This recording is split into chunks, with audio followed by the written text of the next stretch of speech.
30 साल हो चुके हैं, लेकिन अभी भी कश्मीरी पंडित ये सोच रहे हैं कि क्या हम सुरक्षित हैं। वो इसलिए क्योंकि लगातार जिस प्रकार से कश्मीरी पंडितों की हत्या की जा रही है, उससे कश्मीरी पंडित समाज में एक भय का माहौल बना हुआ है। और भी तमाम बहुत सारे ऐसे मुद्दे हैं जिन पर हम चर्चा करने वाले हैं। इस समय मेरे साथ जम्मू कश्मीर के पूर्व उप मुख्यमंत्री कविंदर गुप्ता हैं, इनसे हम बातचीत करेंगे। कविंदर जी, जम्मू कश्मीर की अगर हम बात करें तो जब से 370-35 से हटा, तो कश्मीरी पंडित समाज में एक अलग सी खुशी थी, और वो खुशी ये थी कि अब जाकर वो अपने प्रदेश स्वदेश, अपने गांव, अपने इलाके में जाकर बसेंगे। लेकिन पिछले साल हमने देखा कि एक सरपंच कश्मीरी पंडित की मृत्यु हो गई, और इस बार तराल के municipal corporation chairman Rakesh Pandita की हत्या कर दी गई। तो ऐसे में कैसे जाएंगे कश्मीरी पंडित अपने घर वापस? देखिए, लगभग अगर हम मिलिटेंसी कहें तो 70 सालों से, लेकिन पिछले 30-32 सालों से लगातार जो जम्मू कश्मीर की परिस्थिति थी वो भयानक थी।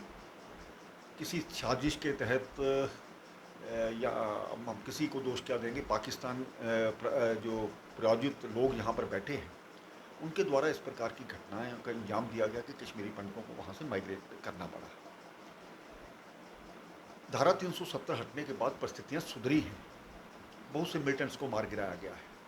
और आज भी अगर घाटी में कोई सम्मानजनक तरीके से भारतीयों का सम्मान करता है, तिरंगे का सम्मान करता है या राष्ट्रवाद का झंडा लेकर को चलता है, वो भारतीय जनता पार्टी के लोग हैं।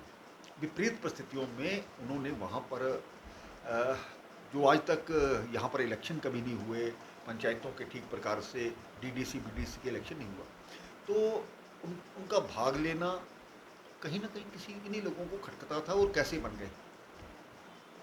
और दूसरा ये कोई कश्मीरी पंडित का खाली इशू नहीं है, राष्ट्रवादी लोगों को मारना। और लगभग 6 महीने में पिछले 10 कार्यकर्ता हमने शहादत दी। लेकिन जो पाक प्रायोजित यहाँ पर संस्थाएं काम कर रही हैं या ओवरग्राउंड अंडरग्राउंड वर्कर्स काम कर रहे हैं, वो ये मत समझे कि इस प्रकार की शहादत के बाद ये सिलसिला रुकेगा। जब भी कोई कौम को उभारना होता है तो इस प्रकार की कुर्बानियाँ होती हैं, और मुझे लगता है कि राकेश पंडिता का बलिदान व्यर्थ जाने वाला नहीं है। जो मुद्दे, जिन इश्यूज़ को लेकर के हमने वापस कश्मीर में अमन चैन लाना है, वहाँ की जो एक सूफियाना कल्चर था, वहाँ की जो फिजा थी, उसको फिर बदलें। कविंदर जी, अशोक कोल द्वारा एक प्रेस रिलीज़ का इशू की जाती है, उसमें ये भी कहा जाता है कि ये कश्मीरी पंडित की हत्या नहीं बल्कि पॉलिटिकल हत्या की जा रही है। को लगता है कि वाकई में पॉलिटिकल हत्या है, क्योंकि वो पॉलिटिकल लीडर भी तो कश्मीरी पंडित था। देखिए, ऐसा भी हो सकता है। आज भी राजनीतिक पार्टियों में जो लोग बैठे हैं वो किस तरह की बयानबाजी करते हैं हम सब जानते हैं। उनका पीछे क्या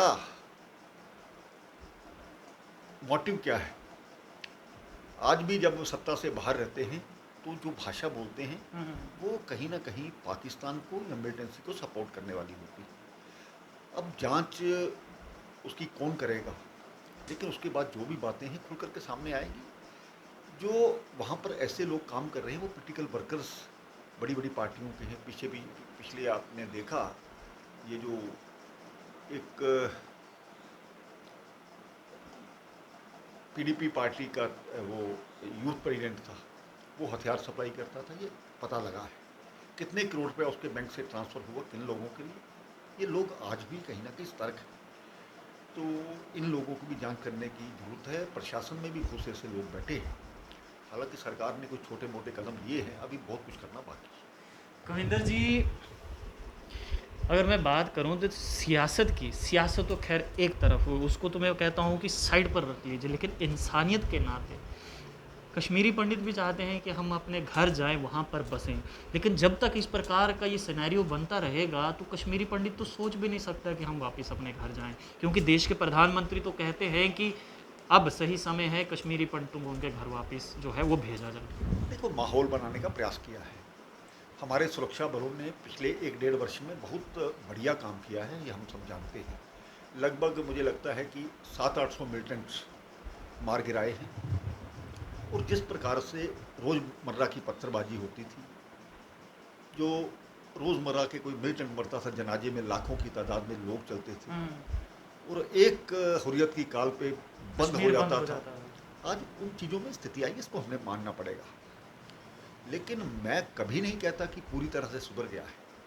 इक्का दुक्का जो घटनाएं इस प्रकार की होती है वो एक डर का माहौल पैदा करती हैं, एक दहशत का माहौल पैदा करती हैं। तो पहले आज भी जब हम उनको कश्मीरी पंडितों को बसाने के लिए सेफ जगह देने की बात करते हैं तो कुछ उधर की पॉलिटिकल पार्टीज़ को बहुत तकलीफ़ होती है। भाई, हम इंसानियत के नाते, जैसे आपने कहा, तो सिक्योरिटी उनकी ज़रूरी है, तभी वो लोग वहाँ पर जाएंगे। धीरे धीरे जब माहौल ठीक होगा तो पुनः अपने अपने घरों में जाएंगे। अभी जिस प्रकार से कॉलोनीज बनाई गई हैं, फ्लैट्स बनाए गए हैं, अभी उसमें जाना चाहिए।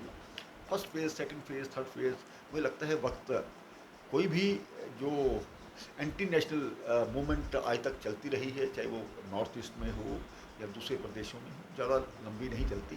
नेगेटिविटी कभी ना कभी ख़त्म होती है। तो जम्मू कश्मीर में जो मिलिटेंसी का यही हाल होने वाला है। अब दूसरे मुद्दे पे आऊँगा मैं।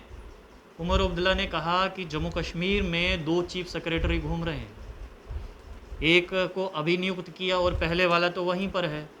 इस पर क्या कहेंगे आप? मुझे लगता है एक हफ्ते का पीरियड लगभग हो गया है, तो अब जो नए बने हैं उनको अपना स्थान लेना ही चाहिए, इसमें कोई गलत भी नहीं है। अब किन कारणों से हैं वो तो वही बता सकते हैं, लेकिन इमीडिएट इन चीज़ों पर कार्रवाई होनी चाहिए। मेरा अंतिम सवाल ये है कि गवर्नमेंट मेडिकल कॉलेज जम्मू की अगर मैं बात करूं तो आजकल वहां की प्रिंसिपल जो हैं वो विवादों में हैं और विवाद का कारण जो है उनका डेट ऑफ बर्थ बन गया है। इस पर क्या कहना है आपका? क्योंकि 1 साल का अंतर जो है वो दिखाई दे रहा है। इस पर भाजपा की तरफ से भी कहा गया है कि जांच होनी चाहिए, लेकिन आप क्या कहना चाहेंगे इस पर? देखो, मेरा भी यही कहना है कि जब कोई एलिगेशन लगता है या कहीं जो आया कि टेम्परिंग की गई है, जी किसी भी चीज़ का डिसीजन जांच होने के बाद ही पता लगता है। अब जांच कौन कर रहा है, या क्योंकि समय थोड़ा बहुत इसमें लगता है, क्योंकि उनके कागज़ देखेंगे, वो अपना रिकॉर्ड बताएंगे, तो उसके बाद ही मुझे लगता है अगर इस प्रकार की टेम्परिंग हुई है तो एक्शन लेना स्वाभाविक बात है। एक सवाल और याद आ रहा है कि क्या लगता है आपको, राकेश पंडिता की मौत सोची समझी साजिश या फिर सिक्योरिटी लैप्स माना जाए? देखिए, मान लिया कि उनके साथ PSOs नहीं थे, जी सिक्योरिटी में भी चूक हुई है, लेकिन कुछ लोग इस ताक में थे कि कैसे इसकी खबर बनाई जाए, तो किसी ना किसी ने तो सूचना दी होगी। आज भी मैंने पहले कहा कि ओवरग्राउंड अंडरग्राउंड वर्कर्स बैठे हैं, लेकिन उनकी शहादत हुई, हम मानते हैं, और वो भी जो मिलिटेंसी की एक्टिविटीज़ करने वाले लोग हैं वो भी सतर्क हैं, लेकिन इस सारे माहौल को देखते हुए सुरक्षा में चूक नहीं होनी चाहिए।